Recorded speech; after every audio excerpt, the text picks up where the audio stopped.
Good afternoon from Sacred Space at Titania's Realm. This is Tanya Aarons coming to you from Brisbane, Australia. It's 1:51 p.m. Brisbane time in the space-time continuum on planet Earth. In the Milky Way galaxy, let us not forget our place in the cosmos. We like to think we're the only ones here, but you know, some of us who have travelled to the ends of the multiverse and back in our little near-death experiences, which were quite scary. Some of us were touched by the gods, and we know we're not the only ones here. We can't prove it, but we know it, and that's why some people think I'm a bit weird. And I'm totally okay with that. So look, you'll probably notice my hair's a bit wet. I ran out because I've been trying to get my washing dry for 3 days now. First I complained to the gods that it was too dry and all my pot plants were dying, and I went busily around watering them all, muttering to myself about the unfairness of Mother Nature and why is everything so dry. And now I'm complaining because everything's too wet and I can't get things dry in the washing line. But you know what? It's all really ridiculous that how spoilt, yes, Beauregard, how spoilt and how never quite satisfied the human condition is, right? Too much drought followed by too much rain, and all you do is grizzle and complain like a jealous dog god who wants his ball because he sees Mummy making a video and he has to sabotage all her efforts at success. All her efforts at success must be sabotaged. But yes, you're a naughty boy. But seriously though, he's been a very good dog. He's put up with a lot. Mama T, that's one of my other nicknames, Mama T, and Psychedelic Dreamer, has been busy working for its day 6 now, I believe. Could be day 7. I've lost track of time. But I've been busy this morning. My lovely cleaning lady sent by the Australian government came and, you know, mopped my floors and vacuumed the floor and did the bathrooms. So I promised myself I was going to rest today and not make any more jewellery because, frankly, I'm tired and, you know, I get hypomanic when I'm overextended, as you can tell by my jibber-jabbering, chitter-chattering away. So I regaled her with all my funny stories of what happens each week when I go dancing and, you know, various other stories from the past. And she left it, oh, thank you for all the lovely stories. I drive her mad. You know, when I don't sleep the night before, I drive everybody mad. So I was up all night with excitement about my 2 latest pendants. And then today I thought, well, what can I do? I finished those pendants, but I still had projects that I hadn't finished, like my birthday present from my friend Lynn. So I've been working on Yoda today. I've drilled a hole in his bail, which is a little bit out of alignment. Oh, gosh, it was so hard because he himself is out of alignment, so I had trouble holding him down on the block, but you know what? He's still pretty good. He's still pretty good. And I'm drilling his back out because there was a bit of spillage of silver, so I'm trying to drill that out and make his back look more like the mold, the original mold. So I'm sort of fiddling with him really because I want to get him ready because it's almost her birthday.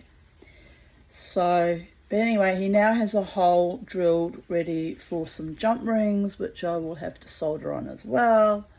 And look, it's all happening at Sacred Space, really. The force is with us. The force is always with us. Shh. Don't tell the ordinary mortals. They'll freak out about how much the force is with us. But it's okay. I'm okay with that. So I was telling my beautiful Rati, who's a beautiful soul, lovely woman, about how after 9 years I'm still in love with this person that was actually quite cruel and awful. And I was telling her how at one point in our romance, which was very brief really, he told me that I should declutter my house, right? And at that point in time, my daughter was had kind of migrated. I mean, she was there for 3 years, had moved over to Ireland and England, and so I had all her house contents under my house, full up in storage, which, you know, it wasn't very good because it got flooded and some of her stuff got wrecked.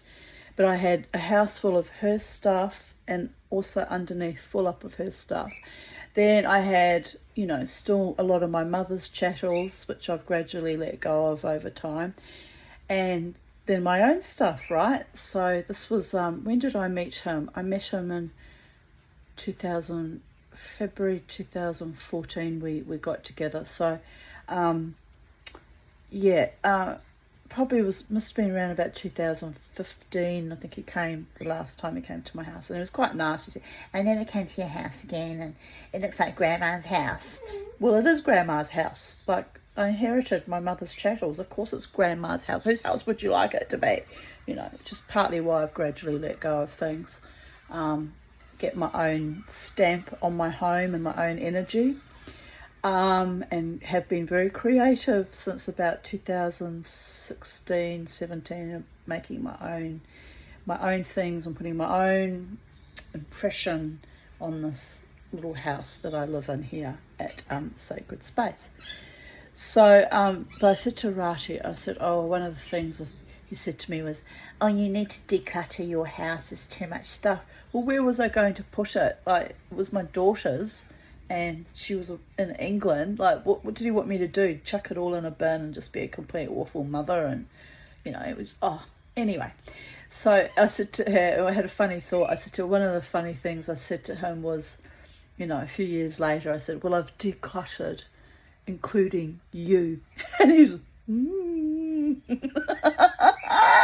So I said to her, he'd been quite nasty to me, you know, on and off, saying some really awful things, really ugly, awful things he said to me over the years. And I just forgive it because I think, he's a lunatic, isn't he? There's no point being angry with somebody who's a bit mad, you know.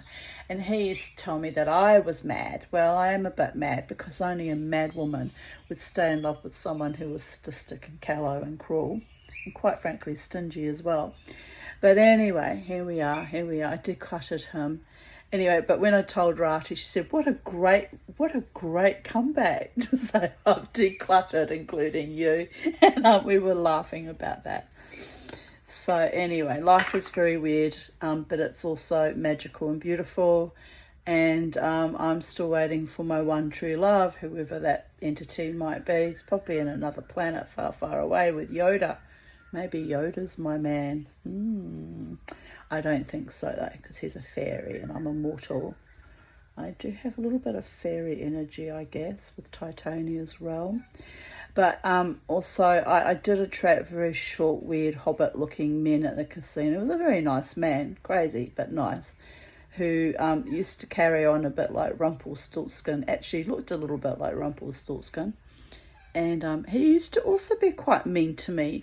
I just had, my gallbladder taken out and I was writhing in agony 3 weeks later going up there. And the first thing I said to him, get your Jack Daniels stash ready, because he reckoned he was stockpiling whiskey to celebrate my funeral, right? Like, what a bastard. Like, I was already having a close shave with death, being that ill and having to have major surgery. And then they're saying things like that to me. So he was a bit nasty too.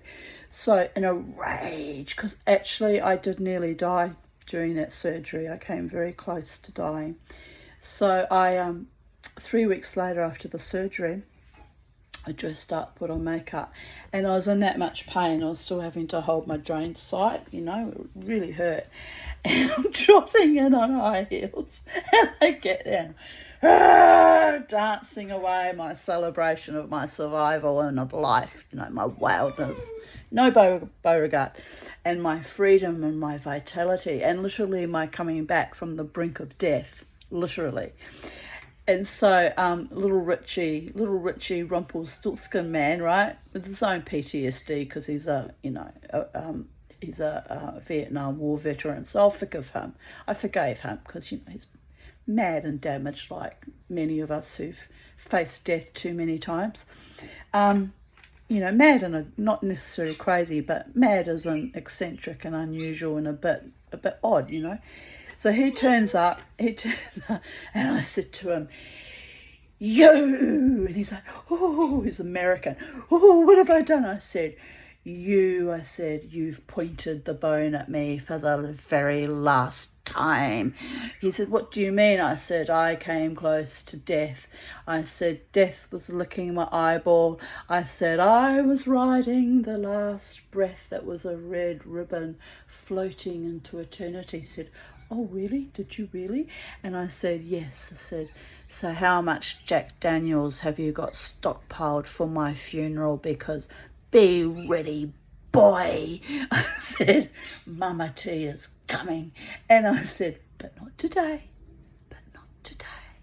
And I said, "You must be so disappointed, so very disappointed." Anyway, I have to laugh about it because, yeah, he did. He pointed the bone at me actually only weeks before the surgery. I didn't even know I was going to have the surgery.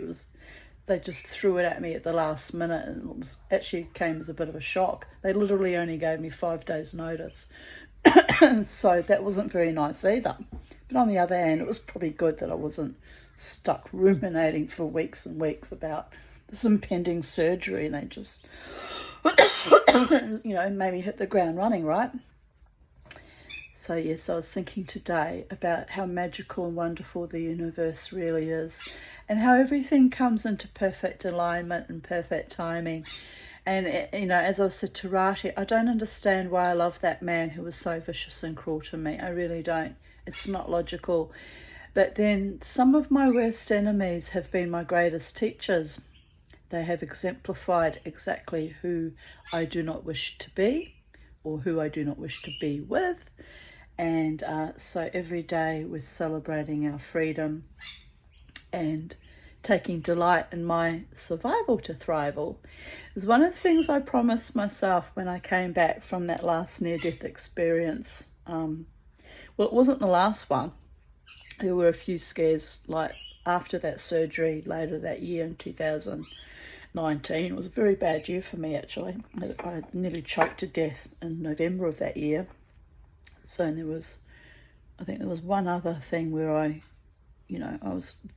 came close. But anyway, I promised myself, the Tanya, the psychedelic dreamer, the Mama T, I promised myself that I was going to make my life so beautiful and so joyful and so fulfilling, no matter what, even through the last 4 years of COVID. And I got busy making things. So I've shown you this little gumnut embryo before. I mean, just dropped it. Doesn't matter, it's solid silver, it can't break easily.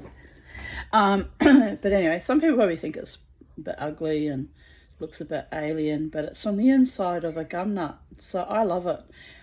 So I'm going to drill a hole around about there, and I've got to buy some 1.3 or maybe 2 millimeter, I don't know.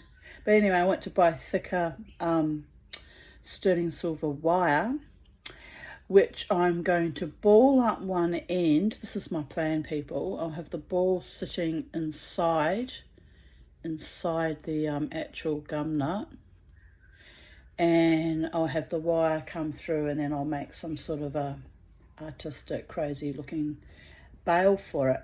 So, and that way it'll hang off the wire, sort of like that.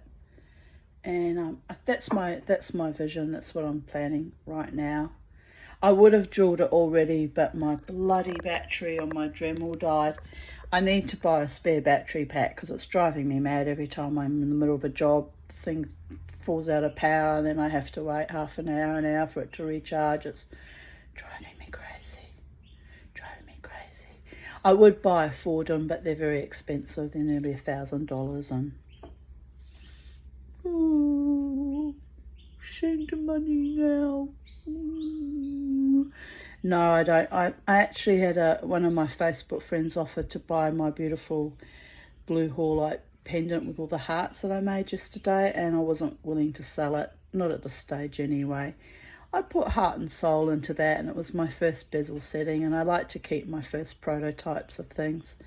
But it is unique. It is a bit special because literally I put a prayer out to God and the angels. I know, but I get religious about certain things. So I put a prayer out to God and the archangels about 1 to 2 weeks ago. I can't remember when now.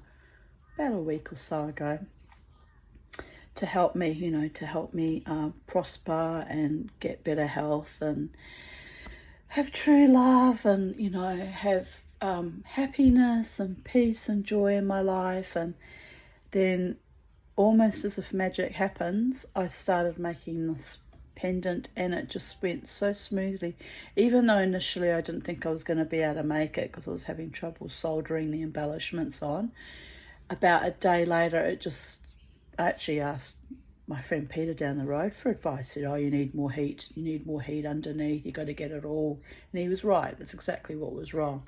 So I went out to my soldering station outside, and I only have using matte gas because I can't afford the $500 to replace the little Smith torch and hoses. Oh, well, that was just a nightmare, wasn't it? It was on sale too. I could have replaced it for $420, but didn't have the money. So anyway, so intrepidly I went out and I did that whole pendant I just made with matte gas, rather intrepidly, although I did melt the first square bezel. I had to remake that. So what can I tell you?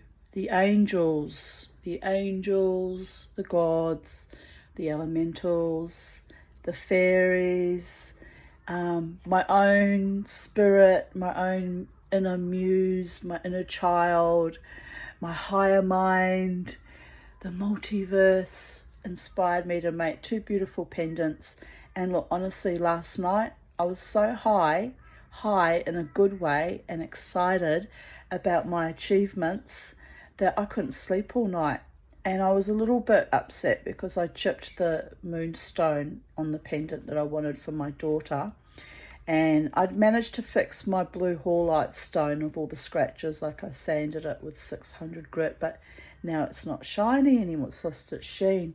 So I spoke to, on the Art of Jewellery site, I posted it up on there as well as on the Women's Metalsmith Collective. And I tell you what, the people on both those jewellery sites are so supportive and so kind and just sharing with their knowledge and advice.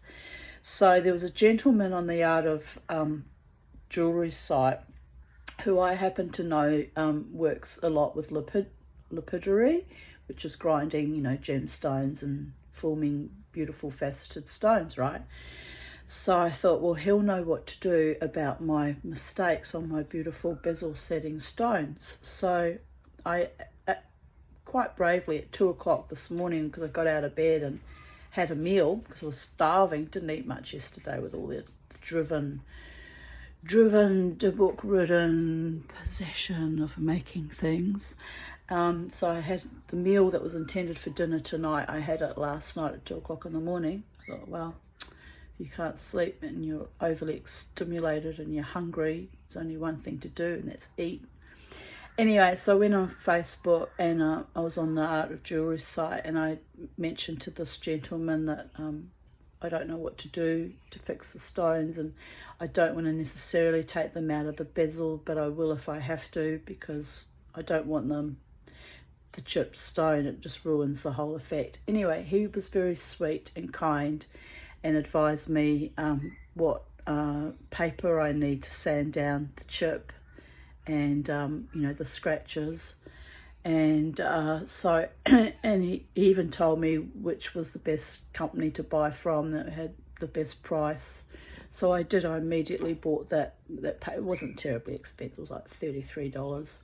So I immediately bought that paper. This is in the middle of night, people, so that I could when it arrives, probably take a couple of weeks to get here. I don't know where it's coming from, if it's an Australian business or overseas, but anyway, it doesn't matter.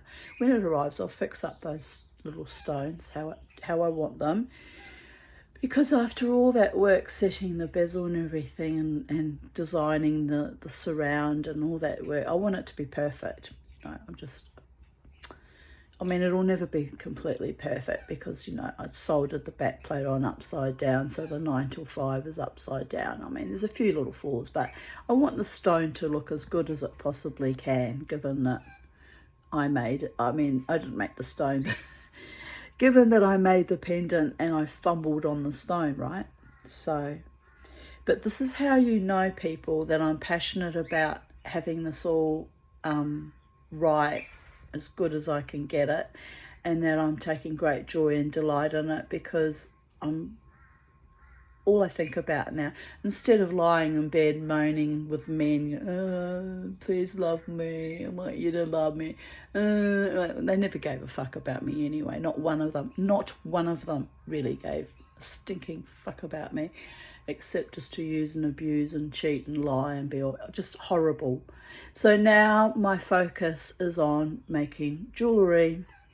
And, as I said to my cleaning lady, Rati, this morning, I did meet a nice man last Friday, and I actually gave him a lollipop because he gave me a little disco type glow-in-the-dark bangle. And I thought, oh, that was sweet. So I gave him a lollipop, prompted by the fact that the DJ played Lollipop, Lollipop song, which segued into a more modern song. So I threw a lollipop up on his deck too, and he was like laughing because he got such a shock that I'm throwing things at him. Didn't realise it was a lollipop. And I went, that lollipop is for you, it's for you to eat, it's for you to enjoy, just eat your lollipop. And he was like, Anyway, he's a sweet young man, that DJ. So anyway, but the nice man was hoping to hook up with me at 2 o'clock in the morning. Well, that failed miserably, didn't it? Because I'd already been dancing for 4 hours. And by the time I left at 3 a.m, I'd been dancing for 5 hours. I was completely stonkeringly exhausted and could hardly walk, I revert back to little old lady mode, don't I? So, but anyway, I thought, well, if he's genuine, he'll turn up again. And if he's not, meh, whatever. But it's interesting that since I'm up-leveling my life, my beautiful life that I'm gifting to myself with lots of hard work and lots of dedication and lots of perseverance, that's a new word, perseverance and determination, and a little bit of childlike awe and mischief and joy, that, nicer men are showing up into my orbit, and I'm very happy about that. I want to be surrounded by people who are kind and noble and decent and honouring and treat me with respect and genuine care. And, if it's going to be a lover down the track, he'll have to be someone who greatly, truly, honourably loves me, because I'm done. I'm done with lacklustre, cold, sadistic assholes. I've had 58 years of those. Although I must admit, I haven't allowed a man into my immediate orbit for 8 years now, because there was too much damage. So hopefully the healing is completed. I put out prayers to the archangels to heal my mind, body and spirit. And within a week, I had met quite a sweet man, albeit briefly. And I'd made 2 beautiful pendants out of the blue that I didn't think, I would be able to ever do, which is bezel setting. And I'm achieving things that I never thought were possible, even only 3 or 4 weeks ago. So the moral of the story is, always keep your faith in the gods of your understanding, however you might call them, and have faith and have trust in your own heart and spirit, and do what you love and enjoy every day, every moment, in this crazy mixed up inverted paradigm, there's still beauty and awe and bliss and magic, so much magic and so much goodness in the world. But you've got to literally ask for it, ask and receive, and trust in the process. And as I said to Rati, I still love that man that was quite cruel to me 8 years ago. And but I'm trusting in the process that with time, time heals all wounds, and hearts heal and minds heal. They don't forget the nastiness, but they do heal from it. And maybe I'll blossom out and find someone that values, cherishes and appreciates me as much as I might value, cherish and appreciate them. Well, let's hope so, because there's nothing worse than unrequited love, and I've done that dance for decades, absolutely decades. So the rain stopped.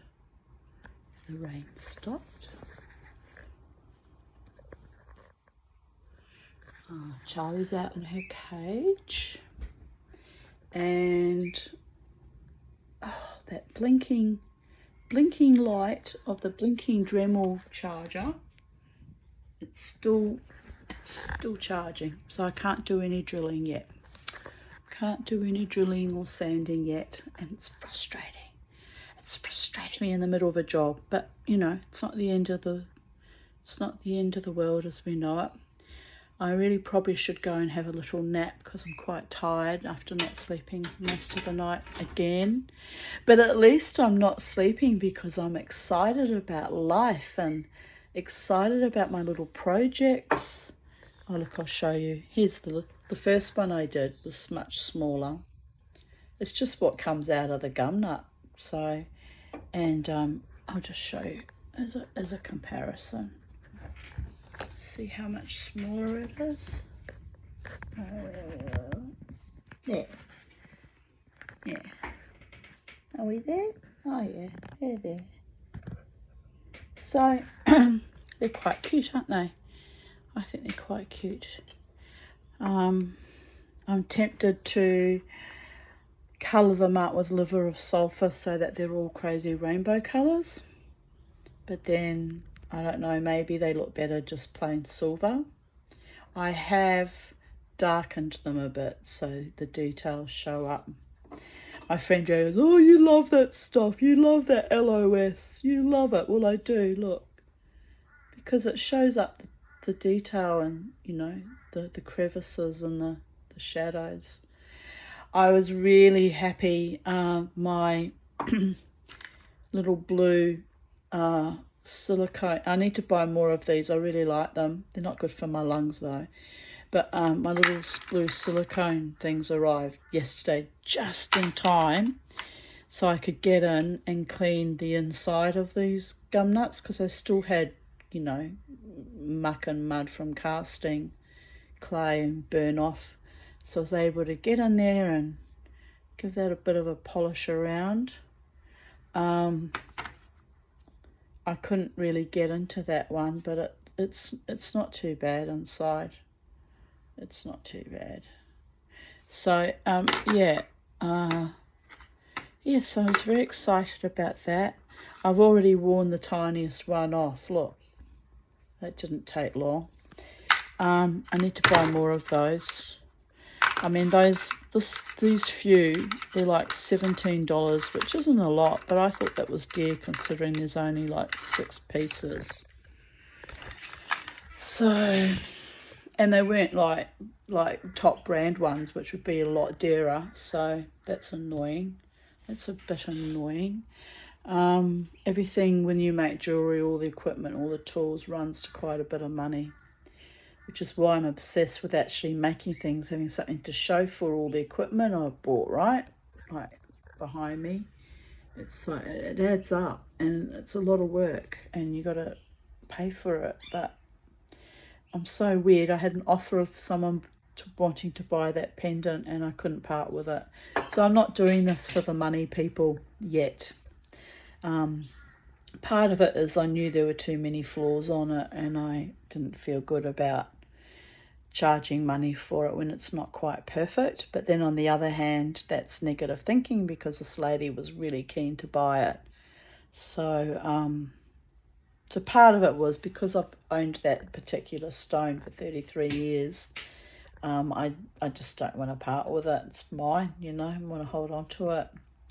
And honestly, I can't keep every piece I make.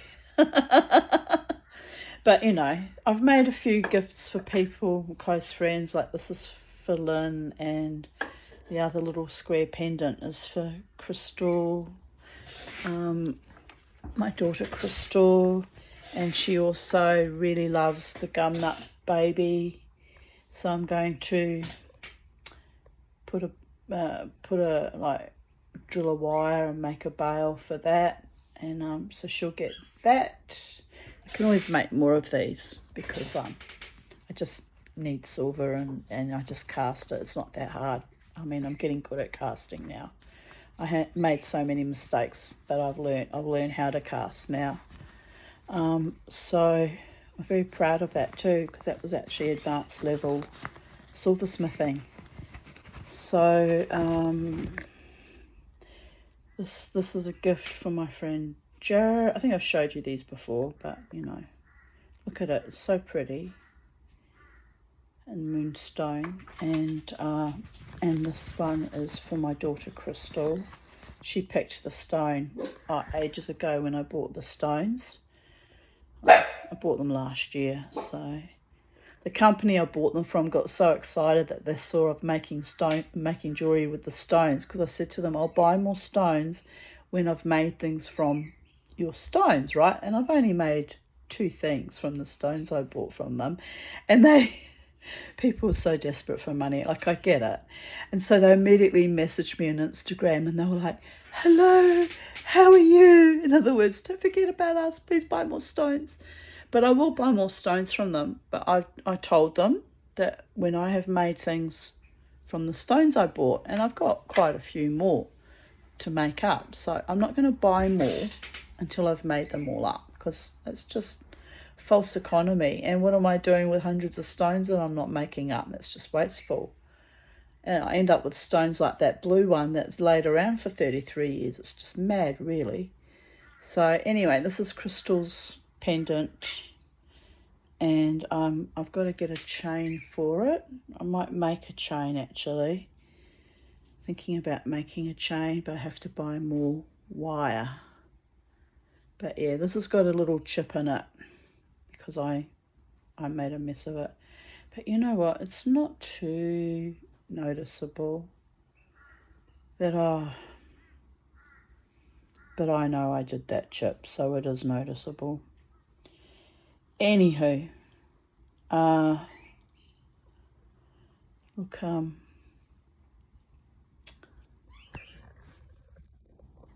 I hope she'll like it.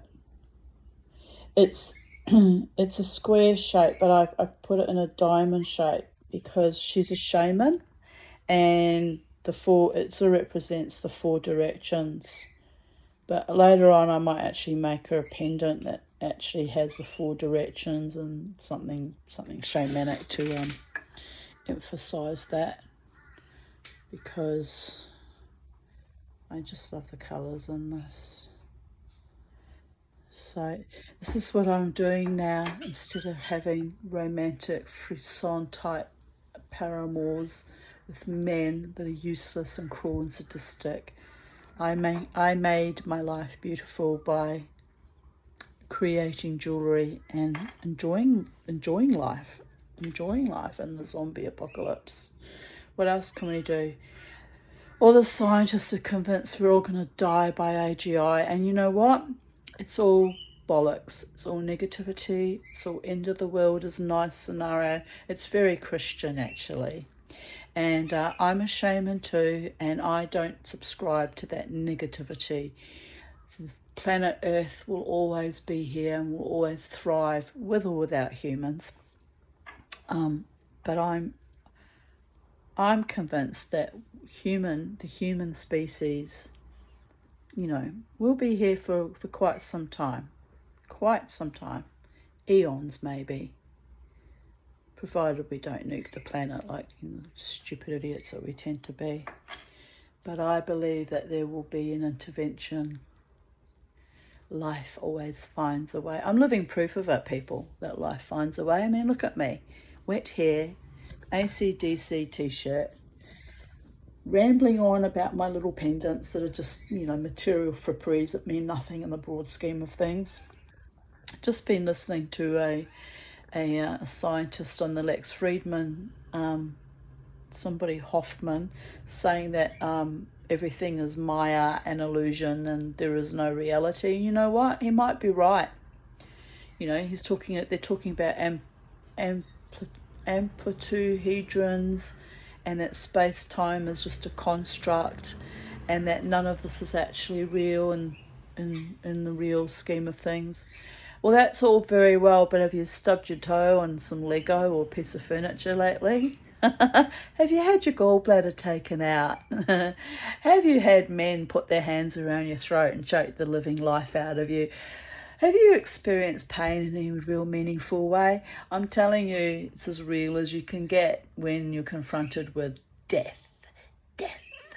But, the spiritual NDE survivors like me can also tell you that in real terms there is no death, because we are infinite creatures who keep coming back in another form, in another existence, somewhere, somehow. So sometimes for me that's a bit of a chilling thought.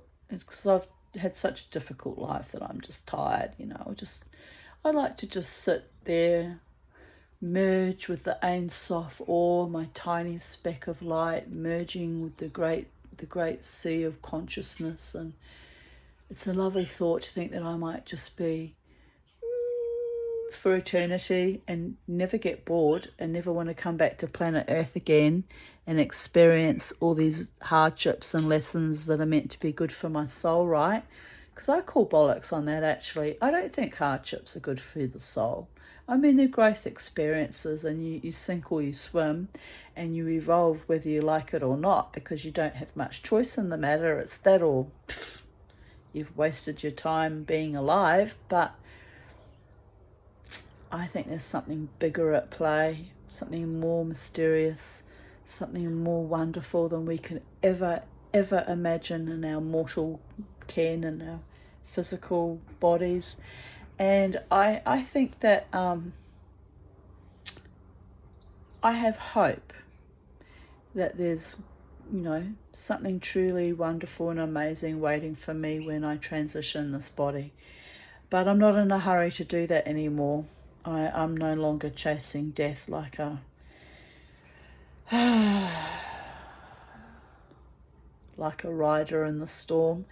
I'm just content living my life day by day, seeing what gifts unfold for me beautifully and magically and sweetly with harm to none for my most beneficial outcome. So that's where I'm at, people. Oh, looky. The little green light has stopped flashing. Doo-doo, doo-doo, doo-doo. So the Dremel battery is ready for more. So off I go again. Time to follow my other pursuit of creativity and passion and accomplishment. All those people that were vicious to me over many decades. The fat lady sings loud and last and best. Good afternoon from Sacred Space. Love to you all, even my enemies. Just stay away from me for eternity, but love is out there. Go where you are loved. Go where you are appreciated. Go where you cannot cause any more damage or harm to any more fabulous, triumphant, wild, defiant women like myself. Bye for now.